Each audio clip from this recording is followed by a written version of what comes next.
On this week's 51%, we continue our discussion on grief with therapist and author Gina Moffa. In her modern guide to navigating loss called Moving On Doesn't Mean Letting Go, Moffa helps readers find their grief rhythm, take care of themselves physically, and talk to grieving loved ones. I think if we could all just remember that the point of this is to have authentic connection and reach out with truth and care and warmth and love, this would be the best step. And this is really what grievers need. I'm Jessie King. It's all up next on 51%. I was standing around like one of those girls I had seen in a movie. The whole world was a movie back then. I had my sunglasses on, I wanted to be seen without seeing shy Lolita. I wasn't really in it, I didn't really get it. You're listening to 51%, a WAMC production dedicated to women's issues and experiences. Thanks for joining us. I'm Jessie King. Last week, grief counselor Claudia Kunin gave us some advice on how to cope with loss during the holidays and use creative outlets to process your emotions. We're going to continue that discussion today with a broader look at how to navigate grief in every season. Gina Moffa is a licensed psychotherapist specializing in grief and trauma in New York City. Over the past 2 decades, she has advocated for women's health and education in Africa, worked with survivors of the Holocaust, and trained counselors how to provide trauma-informed care while working with issues like substance abuse, eating disorders, and, of course, grief. At the heart of her work, Moffa has been helping people navigate loss in all its forms. It all comes together in her new book, Moving On Doesn't Mean Letting Go, a modern guide to navigating loss, which has advice on everything from how to comfort bereaved loved ones to how to identify your own personal way of grieving and be gentle with yourself in the process. At the end of the day, there's no getting around the fact that grief hurts, and it visits each of us at some point in our lives. Moffa hopes that by talking about it more, we can demystify it and stop shaming ourselves for the ways in which we grieve. I started doing this work in 2004, specializing in trauma after September 11th happened, and realizing that PTSD itself was, something that people only associated with Vietnam or war syndrome. And so I started doing more trauma work and specializing in trauma and getting training. And one of the things I realized throughout my years of doing trauma was that so many people were not really focusing whatsoever on the grief within trauma. And so I started to pivot a lot of my work towards doing grief groups and wanting to understand grief after really significant changes, transitions, or losses. That's sort of how I stumbled upon it. And I realized, over the years, what a grief illiterate society we are. Nobody's ever really taught us how to grieve. So how could we ever really be there for others? How could organizations or healthcare or our physicians really understand how to approach and engage grief if nobody was ever taught how? And so it became a real passion of mine over the years. And now I work with it exclusively in my practice. And I think one of the great things about the pandemic, amongst many horrific things, is that it brought loss to the forefront of a lot of people's awarenesses, and not just death losses, but job loss, pet loss, livelihood loss. We even lost the sense of safety, our sense of affection. There was so much more loss that people didn't know how to contend with because we'd never been taught how. So it really is highlighting the fact that everyone goes through loss of some kind in some way. It is a universal experience. It's just that a lot of the time we don't actually recognize it as grief or as loss. I think that's a good thing to point out. When we usually talk about grief, it's grief as it relates to death and dying, but you can grieve a lot of different things. I guess before we dive into things, is there anything else that you think people misunderstand about grief? Any things that you'd just like to get out of the way? Sure. One of the things that is hard as a grief therapist is watching people talk about the 5 stages of grief. Elizabeth Kubler-Ross, as wonderful as she was, and she deserves all the kudos, developed the 5 stages of grief for people who are terminally ill, not for grievers. And so, although that's wonderful for people who do indeed then have a terminal illness, for people who are left behind, we're left thinking that we start with one thing and we end with another, and it happens in these really beautiful stages, and it happens, one after the other, and there's not a lot of messiness to it. And it is a huge misconception. And so there are not 5 stages of grief. There are different steps and processes within grief, and acceptance or anger or denial can be some of them. But certainly it is not a linear process. There are no stages. There's no timeline, and they don't happen in any kind of sequential order whatsoever. And so I think what happens is that people who are grieving cling to this, thinking that there's some formula or some structure, which of course we do, since grief is so turbulent and unpredictable. Except if you feel as if you're going through these stages wrong, quote unquote, you can feel stuck, you can feel more depressed, more anxious, feel as if you're doing it wrong. And so I really want to stress that there are no stages. Nothing here in grief is linear. It's incredibly messy. And you will feel many things many different ways and in different times in the years. People think grievers are done grieving after a specific mourning period, or that it gets easier after a funeral. But the truth of the matter is the first year is sort of a blur, and grief comes up in these waves on anniversaries or birthdays or days of meaning. And it can feel like we're back to square one in a sense. It can make us feel like we are back, at our loss, or we're feeling the intensity of our grief all over again on these anniversaries. And a lot of people really misunderstand the intense power of the reawakening of grief at different times in our lives. So if there's no structure, how do we grieve? How do you take care of yourself in the face of loss? Right. I think it's a blessing and a curse that there's no structure in a way, because everybody's grief is different and everybody's relationship to their loss is different. And yet it can feel like we've been placed on this foreign landscape with absolutely no idea of what to do next. And, I wrote a book and I call it The Grief Fall, because it's the moment that our life has changed and we don't know what will happen next. All we know is that nothing will ever be the same. And so, with the idea that there's no structure and no map whatsoever, and knowing that it is incredibly unpredictable, some of the things that I like to stress is making sure that we can understand that grief is a full body experience. We've been taught to see it as an emotional experience that we can talk our way through, or, go to a support group for. Those things are wonderful. But when we're in the midst of grief, we also have to make sure that we are taking care of our bodies and, getting checkups or getting enough water in the daytime, because grief takes endurance. And so I stress to a lot of my clients, try not to think about the year ahead. Let's try to take it sort of one day at a time, because our needs change within grief. Our feelings will change. And grief is an ever shifting emotional and physical experience. And so if we try to plan, a year out, it can be really disorienting in a way, and it can be really hard, because when we get to that place, that proverbial place and time, how did we get there, number one, but also what if we don't feel the way that we hoped to feel at this particular time? And so I say we have to walk this path with gentleness, with getting the right support. That means being around people, friendship groups, support groups, community groups that understand and can validate and witness your experience. We have to engage our emotions with it, but also our bodies. We have to make sure that we're getting movement in. We have to make sure that we're getting sunlight and fresh air. It's stuff that seems that's common sense. But I'll tell you, when you're grieving, these are the things that go out the window. People come in and tell me they forget to eat. They say they forget to call people back. Our memories are really not the same. We have brain fog. And so understanding it as a full body experience means that we have to pay attention very acutely to our physical experience, and therefore really try to shrink our world down to our basic needs and go as gently as possible, taking really good care of ourselves along the way. So with that in mind, navigating it means really taking a holistic approach to our self-care every single day. You specialize in trauma as well.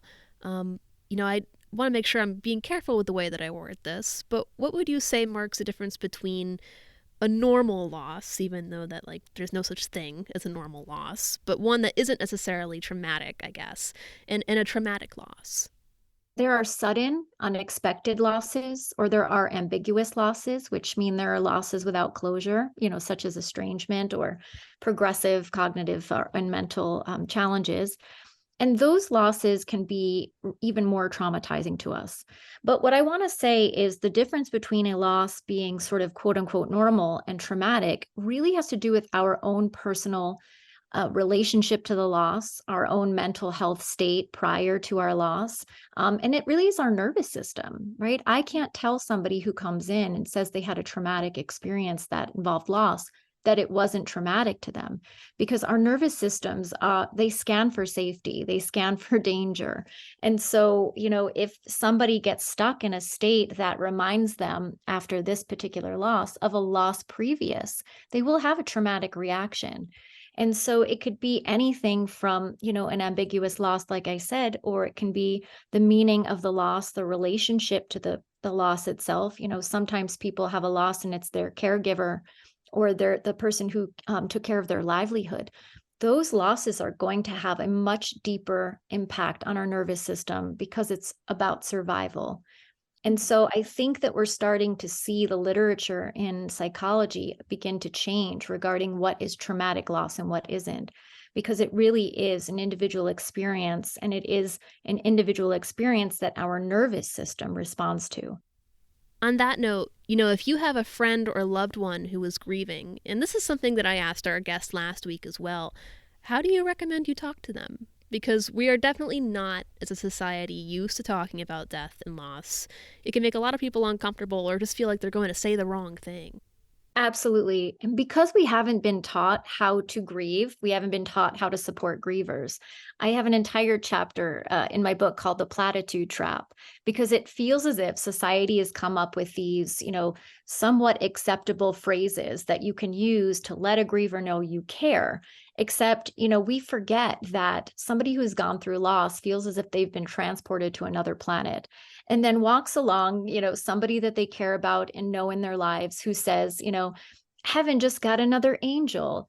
And it's like, what? That if you're not a religious person and that's not something that person would normally say to you, it can feel like not only are you on another planet, but now this person is a foreigner on your planet, and there's a disconnect, right? And so people have really good intentions, I want to say that. And yet we don't know what to do with those intentions because grief can be so awkward for people. But I promise that if we could show up as we are and be honest and even say, I know this is awkward. I'm going to be awkward, but I care so much. And I'm really so sorry that this happened to you.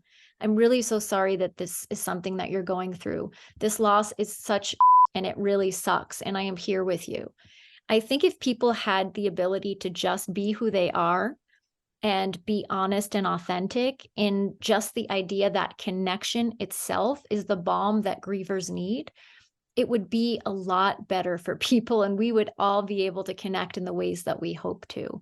But I think we're so conditioned at this point to want to show up and say the right things at all times that we forego the authenticity of our connection. That is the heart of the matter, is the authenticity of the connection itself. And so when in doubt, be yourself, be honest, say, this really sucks. I really care. I'm here. Don't ask, but do, show up, bring the food, do some laundry, take care of the lawn care, send a card if you're not that close and say, I'm thinking of you, you're on my mind.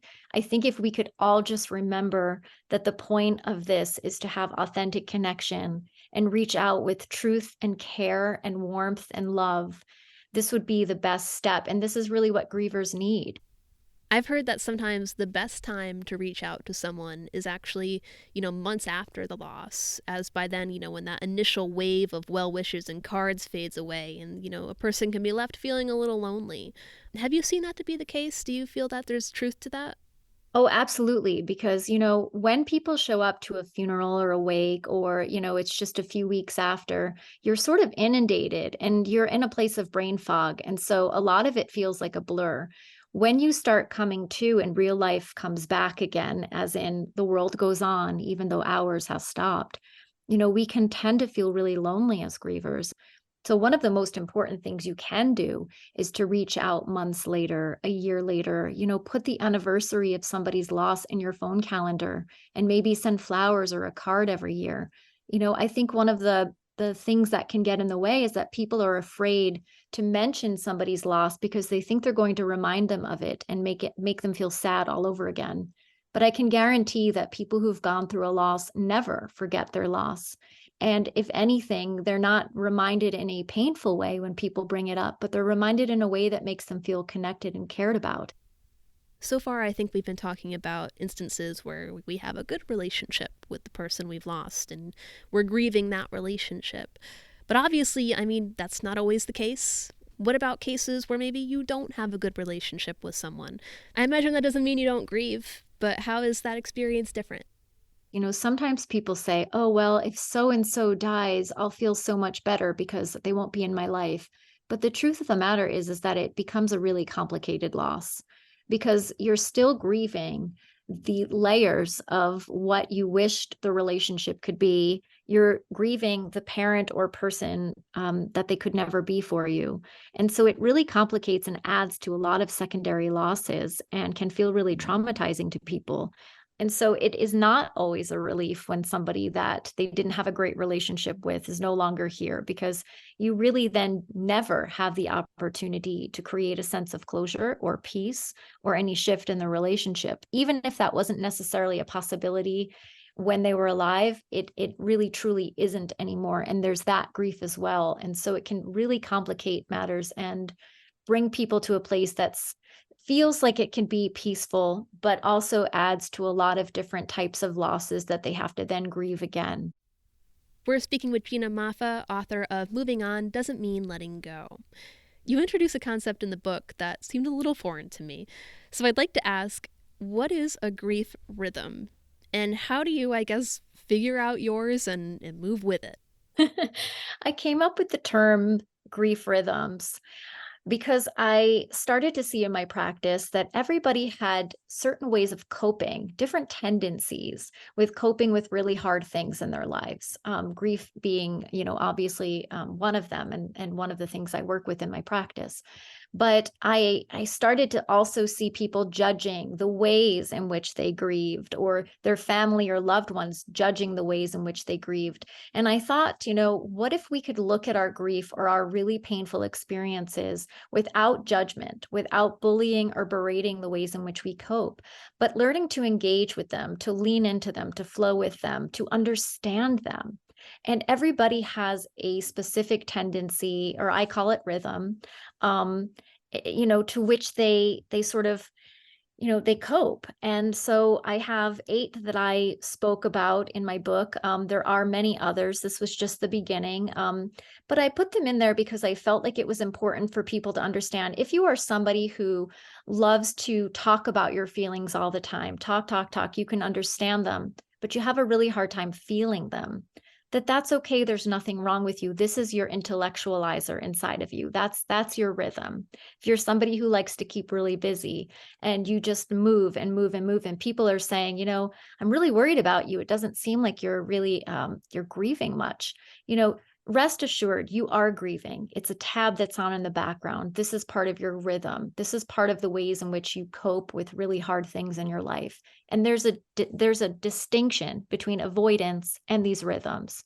But I think, people, for example, who have children or caretakers or are caregivers or don't have bereavement leave because, what's that in this country?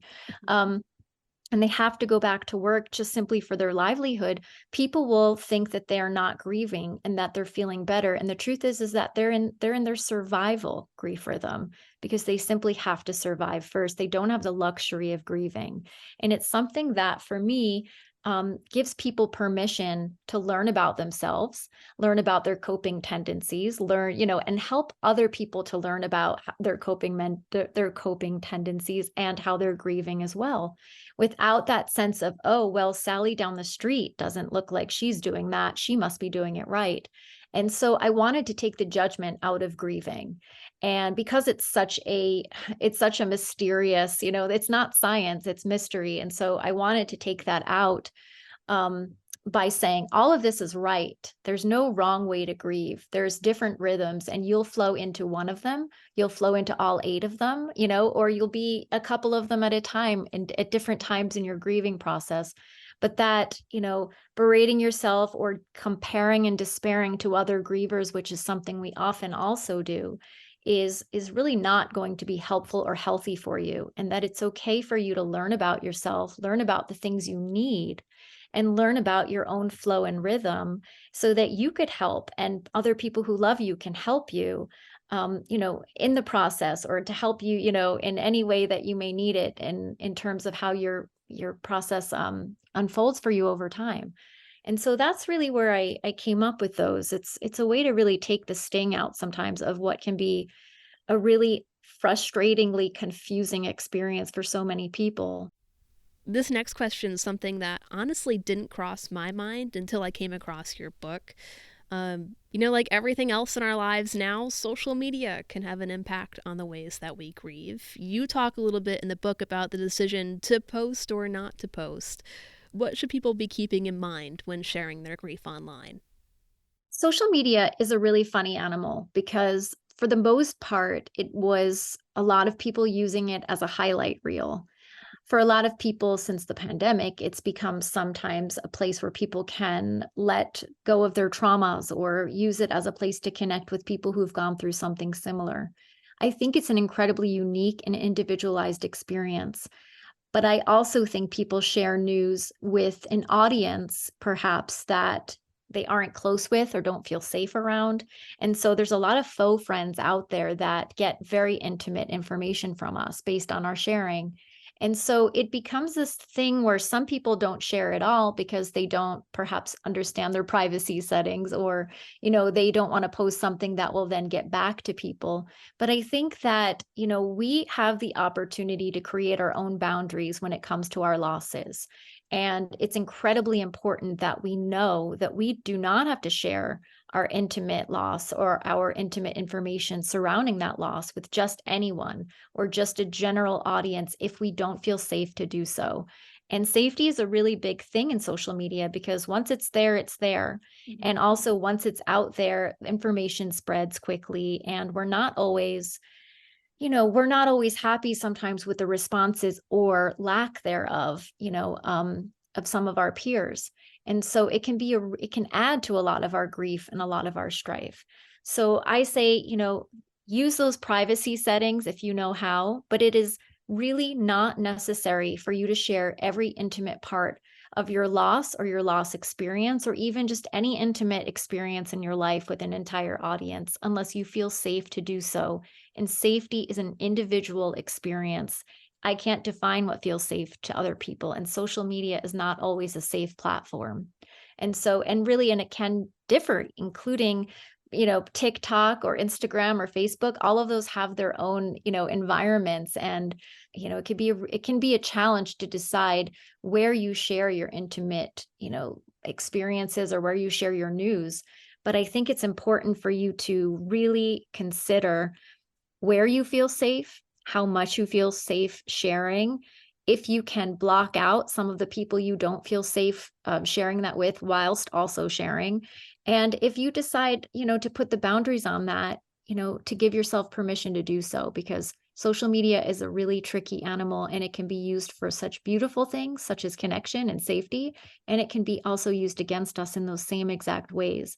And so if it's something that you're thinking about, I would say, please consider all of these reasons to either share or not. But remember that boundaries are your friend, and they're there for a reason. And it's okay for you to decide not to share something if you don't feel safe to do so. I think that's an important thing to highlight because, I don't know, I feel like I grew up at a time when people were saying, be careful what you put on the internet. It stays there forever. So I just by default don't really post a lot about my life online. I'm not good at social media. But if you go on apps like TikTok now, that is certainly not the case anymore. People are very open. There's become a culture of trauma dumping on social media. And I'm talking about TikTok in general, and it becomes almost whose story becomes worse. And the audience is just voyeurs watching somebody's trauma, and it feels like we can't look away because it's a car crash, right? And it's so you really do have to be, really cognizant of, of all of these things, but it can be like, well, whose story's worse? I don't know if you experience that on TikTok when you watch it, but I'm like, oh my God, how could people share these things on here? This is horrific. And now there's people on here saying they would have done it differently. How invalidating is that? Yeah, that vulnerability, as you said, can be a good thing, but unfortunately the world is not always kind either. Well, Gina, thanks so much for taking the time to speak with me. In our last few minutes here, do you have any general advice that you'd like to leave our listeners with? I know we're still kind of at the end of the holiday season here, running up to New Year's. It can be a pretty difficult time. If you're navigating loss during the holidays, one of the best pieces of advice I can give is to prepare.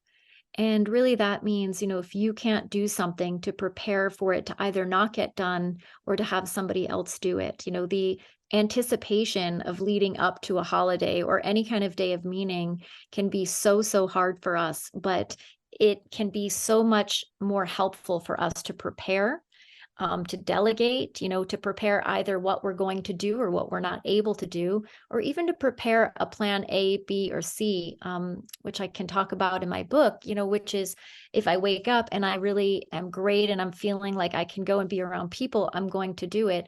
But if I wake up and I'm really not able to, and I feel as if my life is upended by my loss, I already have a plan B prepared. And, I can let people know that grief is my +1. And, these are the things I need, but preparing for that means, sitting down and being present with your grief, and also asking yourself, sometimes even with your hand on your heart, just what do I need? All I can say is be gentle with yourself, whatever it is you need, and prepare as best you can. Because we want to take the pressure off as much as possible during this holiday season and beyond. If you're a griever, it can be incredibly overwhelming and heavy, whether it's the holidays or even just after. So going gently is really always just my number one piece of advice as well. Gina Moffa is a licensed psychotherapist specializing in grief and trauma in New York City. Her new book is Moving On Doesn't Mean Letting Go, a modern guide to navigating loss. To learn more about Gina and her work, you can go to her website. That's ginamoffa.com. Gina, thanks again. Thanks, Jessie. Bye.